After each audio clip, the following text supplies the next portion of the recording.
Salut à tous, c'est BizBiz. Alors aujourd'hui l'épisode 630 du Zap Image. Comme d'habitude, je vous mets des images de foot, d'actualité ou des images anciennes. On en parle un peu et c'est parti. Donc tout d'abord, n'hésitez pas à installer l'application OneFootball pour suivre toute l'actualité du foot. Les liens sont en première ligne de description. Donc on va commencer et on va parler bien sûr du Ballon d'Or. Donc ça sera quasiment un ZD, on peut dire spécial Ballon d'Or. Donc déjà on voit le lauréat 2018. Donc sans surprise les gars, c'est Luka Modric. Parce que ça fait pas mal quand même 2 semaines que je vous avais dit que c'était quasiment lui qui allait être bien sûr Ballon d'Or 2018 et maintenant c'est officiel, il remporte le premier Ballon d'Or quand même croate de l'histoire, donc félicitations à Modric. Ensuite une petite déclaration de sa part, il a dit c'est difficile à dire avec des mots mais je voulais remercier tous ceux qui m'ont permis d'être ici ce soir, mes coéquipiers, tout le staff au Real Madrid, tous ceux qui ont voté pour moi et ma famille, mon épouse et mes enfants. Donc voilà la première déclaration de Luka Modric après avoir reçu ce trophée du Ballon d'Or. Ensuite on continue avec une autre déclaration, donc on peut voir qu'il lui il a voté pour Raphaël Varane, Cristiano Ronaldo et Griezmann parce qu'en fait les journalistes ont voté et il y avait aussi tous les capitaines des sélections qui ont donné 3 noms bien sûr pour le Ballon d'Or. Donc lui il a voté quand même pour 2 joueurs français, Raphaël Varane et Griezmann, et son ancien coéquipier du Real Madrid, Cristiano Ronaldo. Ensuite on continue une fois de plus avec lui, donc Luka Modric en 2018, c'est quand même une Ligue des Champions remportée avec le Real Madrid. Finaliste de la Coupe du Monde, perdu contre l'équipe de France, meilleur joueur de la Coupe du Monde quand même Luka Modric, joueur UEFA de l'année et bien sûr Ballon d'Or, donc vraiment une saison magnifique, il est vraiment au sommet bien sûr de son art Modric, donc c'est quand même mérité pour lui ce Ballon d'Or. Ensuite regardez le classement du Ballon d'Or, donc le top 30, donc on peut voir Luka Modric avec 763 points, donc il est largement devant comme le deuxième qui est Cristiano Ronaldo avec 476 points, donc il a quasiment du double quand même Luka Modric, donc voilà c'est vraiment une victoire écrasante. On peut voir le troisième Antoine Griezmann avec 414 points, donc encore une fois Antoine Griezmann après 2016 il termine troisième du Ballon d'Or.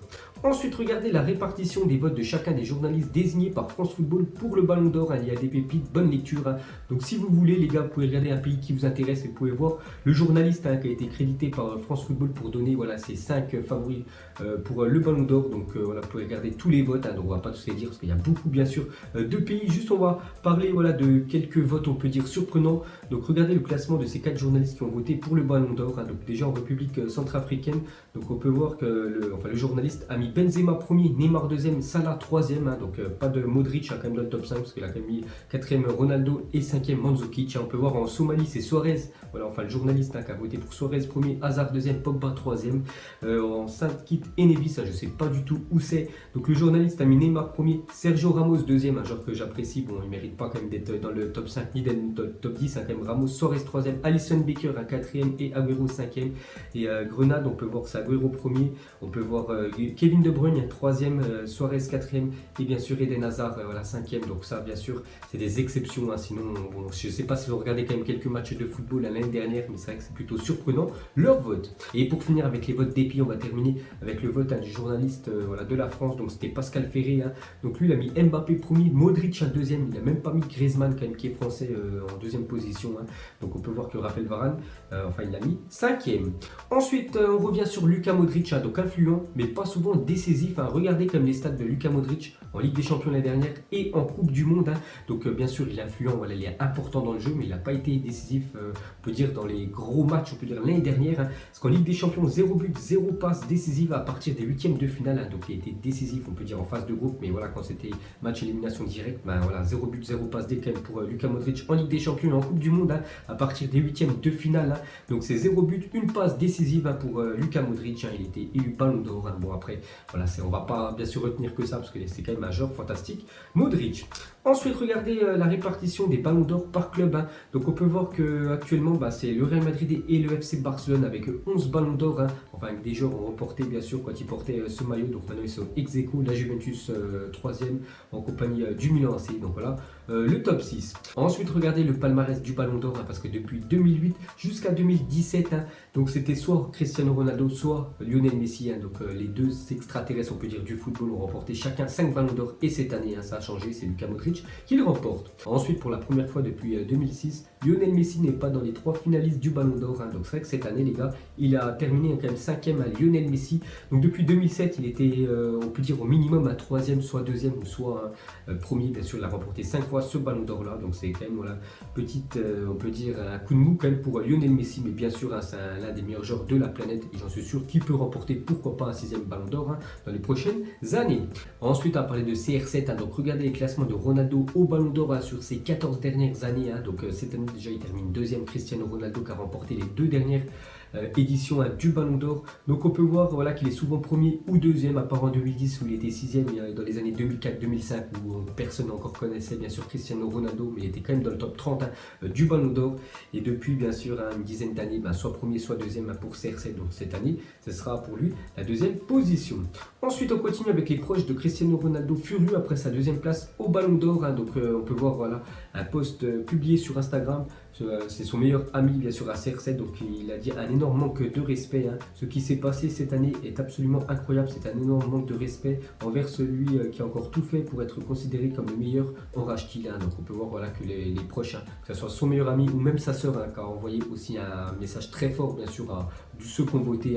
Donc ils disent, voilà, qu'ils ne comprennent pas du tout pourquoi Ronaldo termine 2e et pas à la 1re place. Ensuite on continue avec une stat sur le Ballon d'Or. Donc aucun des 3 derniers gagnants du Ballon d'Or lors d'une année de la Coupe du Monde a été le lauréat de la compétition, que ce soit Lionel Messi en 2010, c'est l'Espagne qui avait remporté, ça aurait dû être quand même Andrés Iniesta qui aurait dû remporter ce Ballon d'Or en 2010, parce que quand même il a marqué le but en finale de la Coupe du Monde. Il a gagné les mêmes trophées que Lionel Messi vu qu'il jouait dans le même club. Il a gagné la Ligue des Champions et la Liga, mais bon, c'est Messi qui a été élu un Ballon d'Or. En 2014, Ronaldo, voilà, a gagné le Ballon d'Or, c'est l'Allemagne bien sûr qui a gagné la Coupe du Monde, alors que Neuer avait fait une saison exceptionnelle. Et Luka Modric cette année remporte voilà, ce Ballon d'Or là, alors que c'est l'équipe de France qui a remporté bien sûr la Coupe du Monde, alors que les années précédentes, que ce soit en 2006, l'Italie avait gagné la Coupe du Monde, c'était Cannavaro, un défenseur qui avait remporté le Ballon d'Or. En 2002, le Brésil avait gagné la Coupe du Monde, ça a été Ronaldo qui avait gagné le Ballon d'Or. 2e place, c'était Roberto Carlos. Et en 1998, l'équipe de France avait gagné la Coupe du Monde et c'était Zinedine Zidane. Donc on peut voir que c'est un peu bizarre,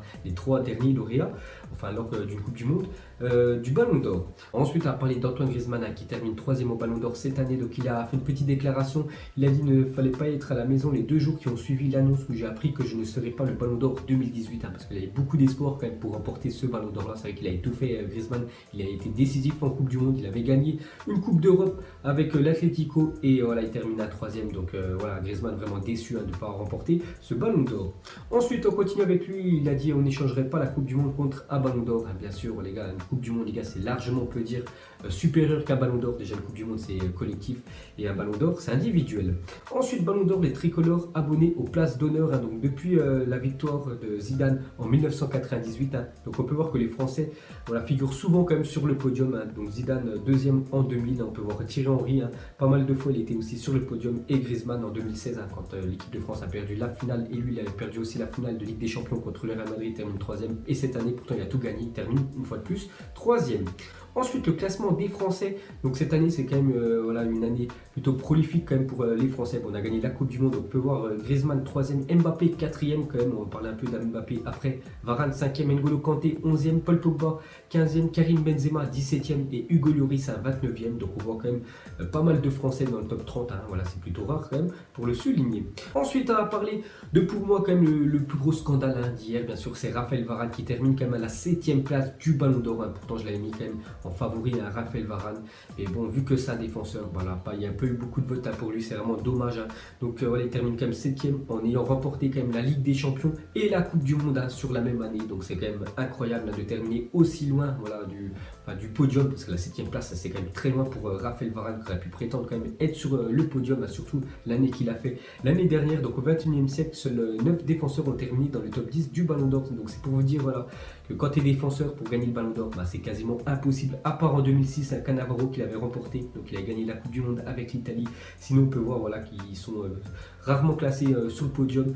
De temps en temps, voilà, dans le top 10, seulement 9 défenseurs depuis l'année 2001 voilà, ont terminé dans le top 10. Ensuite, on va parler de Neymar, un 12e n'est pas dans le top 10 du Ballon d'Or pour la première fois depuis 2012. Donc ça faisait 6 ans chaque fois qu'il était dans le top 10. Neymar qui aimerait lui remporter, de toute façon il a toujours dit le Ballon d'Or. Donc cette année, voilà, il est né à oublier quand même pour Neymar. Donc lui, il aurait pu se rendre bien sûr à la cérémonie, parce que Tous les joueurs ont bien sûr été invités pour assister à cette cérémonie. Donc lui, il a préféré jouer avec ses potes Thiago Silva et Marquinhos à Call of Duty. Donc on peut voir qu'il a streamé sur la plateforme Twitch.